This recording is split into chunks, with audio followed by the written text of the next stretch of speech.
Hello అందరికీ welcome back to my channel Tirupalu చిన్ని vlogs. నేను మీ తిరుమల. ఈరోజు నేనైతే కేక్ తయారు చేసి మీకు చూపించబోతున్నాను. చాలా టేస్టీగా ఉంటుంది. పిల్లలు చాలా ఇష్టపడైతే తింటారు.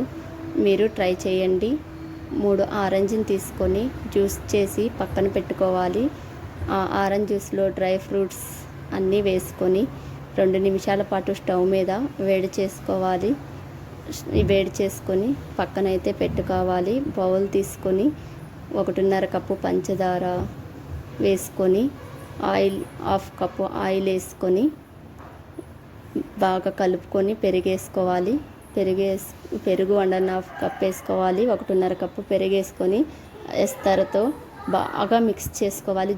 జ్యూసీగా అయ్యేటట్టు మిక్స్ చేసుకోవాలి. నేను చూపించే విధంగా మిక్స్ చేసుకొని మైదా వేసుకోవాలి. 2 కప్స్ మైదా వేసుకొని బాగా మిక్స్ చేసుకోవాలి. కోకో పౌడర్ 1/2 కప్ వేసుకొని బేకింగ్ సోడా వేసుకొని బాగా మిక్స్ అయ్యే వరకు బాగా కలుపుకోవాలి. బాగా కలుపుకొని ఇలా కన్సిస్టెన్సీ రావాలండి. బాగా కలుపుకొని పాలు వేసుకొని బాగా కలుపుకోవాలి. నేను చూపించే విధంగా అవ్వాలి. బాగా కలుపుకొని పక్కన పెట్టుకోవాలి. 2 టీ స్పూన్లు షుగర్ పౌడర్ తీసుకొని డ్రై ఫ్రూట్స్ దాంట్లో మిక్స్ చేసుకొని వేసుకోవాలి. నేనైతే అల్యూమినియం పాత్రలు తీసుకున్నాను. 2 స్టవ్ మీద పెట్టి ఒక దాంట్లో స్టాండ్ పెట్టాలి.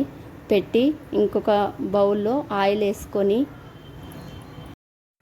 బటర్ పేపర్ అయితే పెట్టుకోవాలి. ఈక్వల్గా కట్ చేసుకొని పెట్టుకోవాలి. ఈ చేసుకున్న మిశ్రమాన్ని అంతా ఆ అల్యూమినియం పాత్రలోకి స్ప్రెడ్ చేసుకోవాలండి. ఏవైనా గాలి బుడగలు ఉంటే పోయేటట్టు ఈవెన్గా స్ప్రెడ్ చేసుకొని బాగా వేరే పాత్ర అయితే వేడైపోయిందండి. దాంట్లో పెట్టి మూత అయితే పెట్టేసుకోవాలి. పెట్టుకొని 35 నిమిషాల నుండి 40 నిమిషాల వరకు బేక్ చేసుకోవాలి. పైన బరువు కోసం నేనైతే రాయిని పెట్టుకున్నాను. తర్వాత మూత తీసి ఒక టీత్ స్టిక్ని దాంట్లో గుచ్చుకోవాలండి. చూడండి, అంతా బాగా కుక్ అయ్యి బాగా వచ్చింది. కేక్ పూర్తిగా ఆరిపోయాక బయటికి తీసుకొని ఇలా సర్వ్ చేసుకోవాలండి. చాలా టేస్టీగా ఉంటుంది. పిల్లలు చాలా ఇష్టపడి తింటారు. ఈ వీడియో నచ్చితే లైక్, షేర్, కామెంట్.